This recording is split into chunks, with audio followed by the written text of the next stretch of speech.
All right, let's jump right in. Today we're going to talk about something pretty radical. The idea that the life you're living right now is just one of countless versions available to you. We're going to explore this hidden, powerful link between who you believe you are deep down and the reality you see around you every single day. So let me ask you a question. Do you ever feel stuck? You know that feeling, like you're on a hamster wheel replaying the same money problems, the same relationship issues, the same frustrations again and again? You try so hard to change things on the outside, but you always end up back at square one. Well, this explainer is about why that happens. And trust me, the answer is probably not what you think. Okay, so here's where it gets a little mind-bending.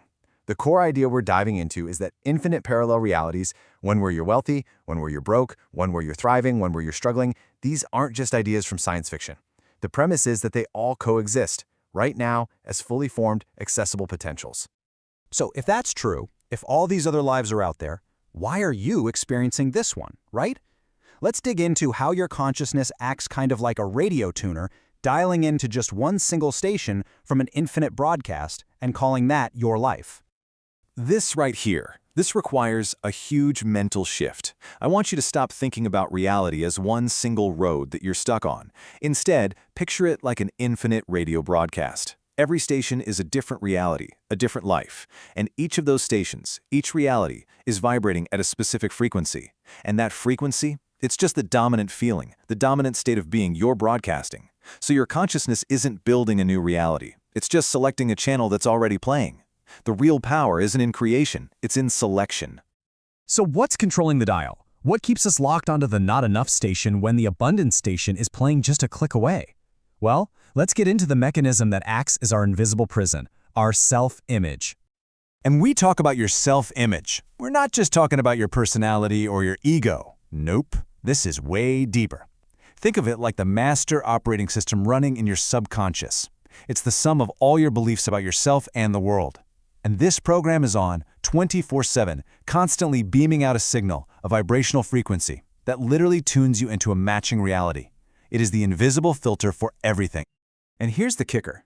A number that's, well, it's kind of shocking. For about 95% of our day, most of us are running on pure autopilot. This isn't because we're lazy, it's just how the brain works to save energy. But it means that most mornings, we wake up and automatically reconnect to the same old thoughts, the same worries, the same limitations, and let our past-based self-image choose our present for us all over again. So where did this programming even come from? We got to go back, way back, to when you were a kid, between 0 and 7 years old. See, during that time, your brain was in a theta wave state. That's basically a state of hypnosis, super receptive to suggestion. Every little thing you heard, every experience you had, it went straight in and formed a core belief. And that childhood programming becomes the automatic program your adult mind runs on. It's the prison that was built before you even knew you were inside it. And this all boils down to one of the most powerful principles you'll ever hear. You attract what you are, not what you want. You can sit around wanting more money all day long, but if your deep subconscious self-image is one of lack and scarcity, if that's the frequency you're broadcasting, then that's what the universe has to mirror back to you. Your state of being is the command, not your wishful thinking. Okay, so if our self-image is the prison, how in the world do we get out? Well, the answer is pretty incredible. It involves rediscovering what you might call a lost technology of consciousness, something the ancients called prayer, but it worked in a way that is totally different from how we think of it today. Look at this comparison, because it's everything. On the left, you've got prayer as we know it. Asking, pleading, begging. You're basically telling the universe, I don't have this thing. And what does that do? It just reinforces the feeling of not having it. But on the right, you have the ancient technology. Being. It's not about asking. It's about generating the feeling of your wish already being a reality. This confirms its existence and commands your internal state. It's the difference between seeing power as out there and knowing that it's in here. And you know, this isn't just some new age idea. Researchers digging into ancient texts that have been discovered recently, like the Gospel of the Lots of Mary, are finding that these weren't just storybooks. They were instruction manuals. They taught that the universe, the quantum field, whatever you want to call it, it doesn't really respond to our words. It responds to the language of feeling. Feeling is the true prayer. And this quote right here from the Gospel of Thomas is like the core instruction. When you make the two one, what does that even mean? It means you take a thought, the picture in your head of what you want, and you fuse it with an emotion, the feeling of it being real. When your thought and your feeling are no longer in conflict, when they become one unified signal, that's when you can tell the mountain, which is just a metaphor for any big problem, to move, and it has to. Okay, so ancient wisdom is amazing, but how do we actually use this right here, right now? Let's get practical and talk about the modern technology of how to actually do this. This isn't just theory, it's a repeatable method. What's really fascinating is that in the 20th century, a mystic named Neville Goddard, he came along and basically rediscovered this entire system on his own, without access to those ancient texts. And he gave it a modern name, the Law of Assumption. He provided a really clear framework for this timeless inner technology. And the process he laid out, it's surprisingly simple. Just 3 steps. Step 1, decide what you want. And I mean get really specific and clear on the reality you choose.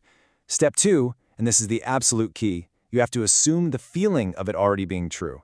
Not hope for it, but feel the relief, the joy, the gratitude of it being a done deal. And step 3, you persist in that feeling.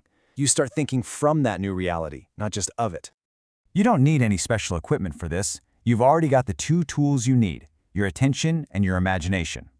Think of your attention as the pipeline where your creative energy flows. Whatever you put your attention on, you bring to life. And your imagination, that's your workshop. That's the lab where you build and experience your new reality on the inside before it ever shows up on the outside.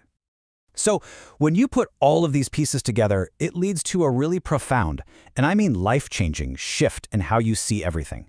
Your role in the world completely changes.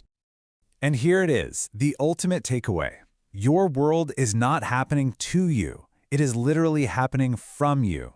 Your entire external reality, the people you meet, the money in your bank account, your health, your relationships, it is nothing more than your subconscious self-concept pushed out and made visible.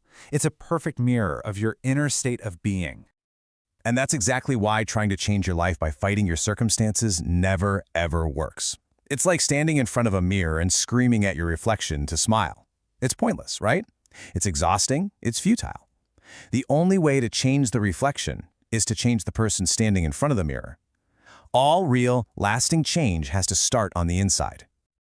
So the bottom line is this: you are not a victim. You're not at the mercy of the world. You are a broadcasting station, constantly sending out a signal that's determined by your self-image. And the universe, the quantum field, is just a neutral mirror, waiting to perfectly reflect that signal right back at you. So the only real question left is, what frequency are you going to choose to broadcast?